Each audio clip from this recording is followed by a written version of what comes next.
ಹೆಚ್ಚು ನಾವು ರೈತರಿಗೆ ಕೃಷಿಗೆ ಹೆಚ್ಚು ಅನುದಾನವನ್ನ ಸಿದ್ದರಾಮಯ್ಯ ಸರ್ಕಾರ ನೀಡ್ತಾ ಮಾತನ್ನು ಕೂಡ ಹೇಳಿದ್ದಾರೆ. ಮುಂಚೆ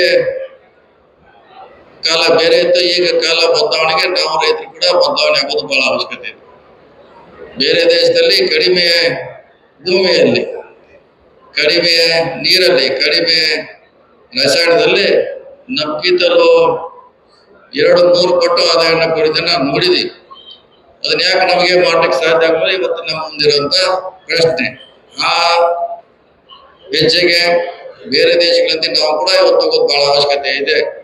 ಆ ನಿಟ್ಟಿನಲ್ಲಿ ಸಾಕಷ್ಟು ಮಾಹಿತಿ ಕೊಡುವಂತ ಪ್ರಯತ್ನ ಸರ್ಕಾರದಿಂದ ಆಗ್ತಾ ಇದೆ. ಮಣ್ಣು ಪರೀಕ್ಷೆ ಮಾಡ್ತಾ ಇದ್ದಾರೆ. ನಿಮಗೆ ಬೇಕಾದ ಎಲ್ಲ ಸಮಸ್ಯೆಗೆ ಪರಿಹಾರ ಮಾಡುವಂತ ಪ್ರಯತ್ನ ಕೃಷಿ ಇಲಾಖೆಯಿಂದ ಆಗ್ತಾ ಇದೆ, ಸಕ್ಕರೆ ಇಲಾಖೆಯಿಂದ ಆಗ್ತಾ ಇದೆ, ತೋಟಗಾರಿಕೆ ಇಲಾಖೆ ಆಗುವ ಮೂಲಕ ಈ ರೈತರನ್ನ ಸ್ವಾವಲಂಬಿ ಮಾಡಬೇಕಂತ ನಮ್ಮ ಸರ್ಕಾರದ ಉದ್ದೇಶ ಆಗಿದೆ. ನಾವು ಕಾಲ ತಕ್ಕಂತೆ ಬದಲಾವಣೆ ಬಹಳ ಅವಶ್ಯಕತೆ.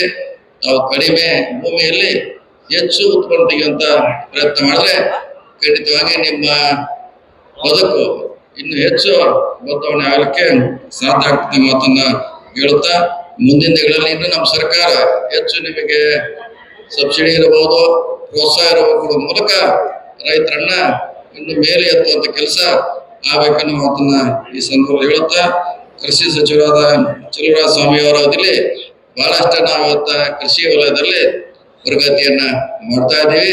ಇದರಿಂದ ರೈತ ಸಮುದಾಯ ಇನ್ನು ಹೆಚ್ಚು ಆರ್ಥಿಕವಾಗಿ ಸಬಲೀಕರಣ ಆಗಲಿ ಅಂತ ಹೇಳಿ ನನ್ನ ಮಾತು ಮುಗಿಸಿ ನಮಸ್ಕಾರ.